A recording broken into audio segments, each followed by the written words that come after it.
अजय प्रहार चैनल में आपका स्वागत है। आज हम एक ऐसे विषय पर चर्चा करने जा रहे हैं जो देश के बेरोजगारों से संबंधित है। एक छोटा सा आंकड़ा ही अगर आप देखें तो उससे अंदाज लग जाता है कि इस देश में बेरोजगारी का आलम क्या है।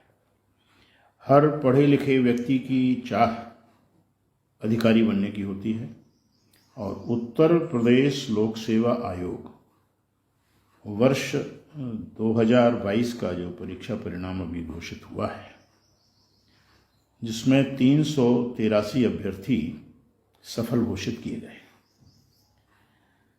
और ये जानकर के आपको आश्चर्य होगा कि जो इसके चरण होते हैं, तो प्रथम चरण में जो एंट्रेंस कहलाती है, प्रवेश परीक्षा या एंट्रेंस है, वो उससे आप मेंस में प्रवेश करते हैं। वो सफल होने पर तो 6 लाख अभ्यर्थियों ने एंट्रेंस के लिए आवेदन किया। अब सोचिए कि 383 का चयन हो रहा है और आवेदन 6 लाख जा रहे हैं, तो ये कितना बड़ा क्राइसिस है। अगर आप देखें तो ये बहुत ही गंभीर और चिंतनीय विषय है। उस परिणाम के बाद लोक सेवा आयोग ने एक छोटी सी पहल की है, और वो दरअसल अगर कारगर होती है तो बहुत बड़ी पहल भी हो सकती है।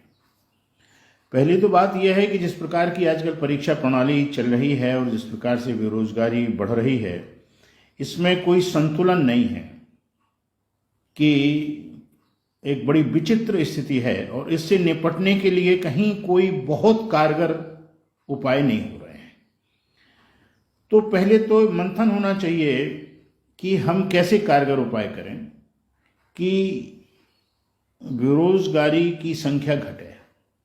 उसके लिए कई और उपाय हैं, वो किए जाने चाहिए प्रशासन के द्वारा और सरकार के द्वारा। लेकिन एक दूसरा बड़ा सरल ये है कि आप राजपत्रित से लेकर के नीचे तक के, अभी इसमें 90 पद हैं जिनका सिलेक्शन होता है। हर जनपद में जो राजपत्र अधिकारी होता है वो पीसीएस के माध्यम से सिलेक्ट होता है। तो आप उसके और उसके नीचे कैटेगरी बना दें ताकि जो मेरिट डाउन होती चली जाए, तो आप उसके और स्टाफ को, क्लरिकल स्टाफ को भी आप उसी के माध्यम से चयनित करें, ताकि कम से कम चयनित होने वालों की संख्या बढ़े और बार बार की जो परीक्षाएं हैं उनके झंझट खत्म हो। एक और तरीका यह है कि आप 1 महीना 2 महीना आवेदन का एकदम खोले रहें, सब लोग उसमें आवेदन कर लें और उसी आवेदन पर फिर जितनी परीक्षाएं होती हैं उसी एनरोलमेंट नंबर के आधार पर परीक्षाएं देते रहें। उनको बार बार फार्म ना भरना पड़े, बार बार दौड़ना ना पड़े और बार बार फीस ना लगे। कुछ तो सोचना चाहिए। लेकिन दुर्भाग्य यह है कि चिंतन धारा इस दिशा में हमारी बड़ी कमजोर है इस देश की, और उसका कारण यह है कि जिन्हें कुर्सी मिल जाती है वो अपना ऐशो आराम करते हैं, फिर वो सब चैन सब भूल जाते हैं। और दूसरा कारण यह है कि जनता जिसे कहते हैं, रूसो जनरल विल के तहत जिसे जनता मानी गई है, हमारे जनप्रतिनिधि उस जनता के धरातल से कटे हुए हैं। कटे क्यों हुए? उनको सुविधाएं बहुत ज़्यादा हैं। महात्मा गांधी ने कहा था कि जनप्रतिनिधियों को कोई सुविधा नहीं देनी चाहिए, क्योंकि स्वयं स्वीकृत सेवा है, तो इसमें सुविधाएं नहीं देनी चाहिए। वो एक अलग मुद्दा है, उस पर फिर कोई बात करेंगे।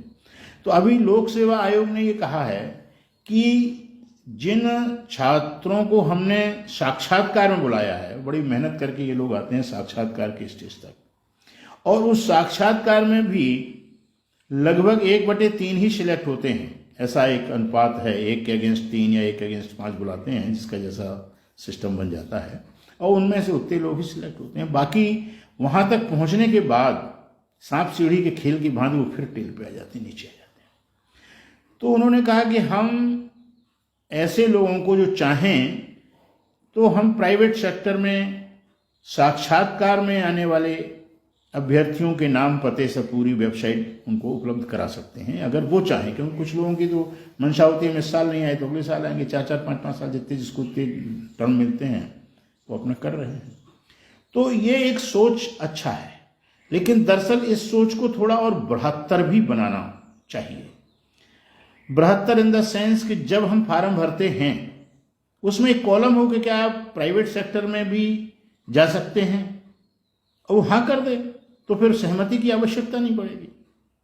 दूसरी बात यह है कि प्राइवेट सेक्टर का भी एक प्रोस्पेक्टस डाल दीजिए उसमें, प्राइवेट सेक्टर से मिल करके कि वो अभ्यर्थियों को किस प्रकार से चाहते हैं तो उनको डाल दीजिए आप, और उनका भी अभ्यर्थन ले लीजिए अपने आप, और उसमें सिलेक्शन की संख्या बढ़ जाएगी, फिर बाद में एक्सरसाइज नहीं करना पड़ेगी।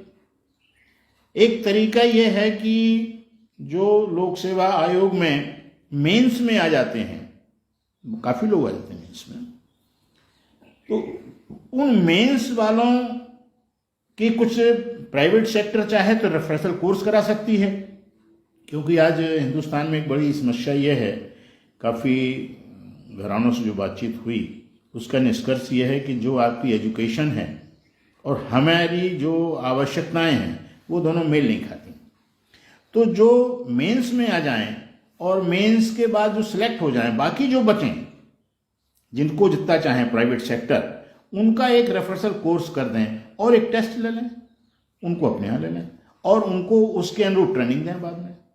तो अगर ये दरवाजे इस प्रकार के खोले जाते हैं तो इससे समस्या का समाधान तो नहीं होने वाला है, लेकिन फिर भी काफ़ी कुछ लोगों को रोजगार की दिशा में मोड़ा जा सकता है।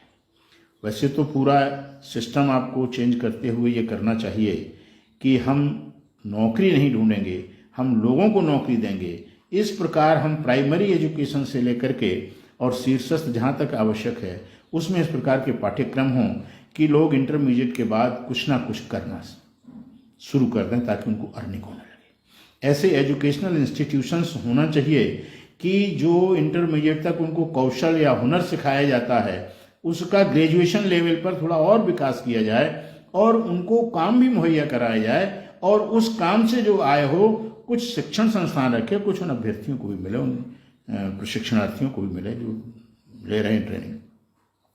तो हम इस प्रकार से रोजगार के काफ़ी मार्ग खोल सकते हैं। लेकिन शुरुआत जिस प्रकार से लोक सेवा आयोग उत्तर प्रदेश ने अपनी एक इच्छा जाहिर की है वो उसको और मजबूती के साथ और अच्छे नए आयामों के साथ उसको विकास करें, उसकी ओर करें।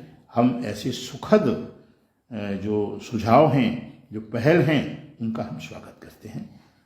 इन्हीं शब्दों के साथ धन्यवाद। जय हिंद।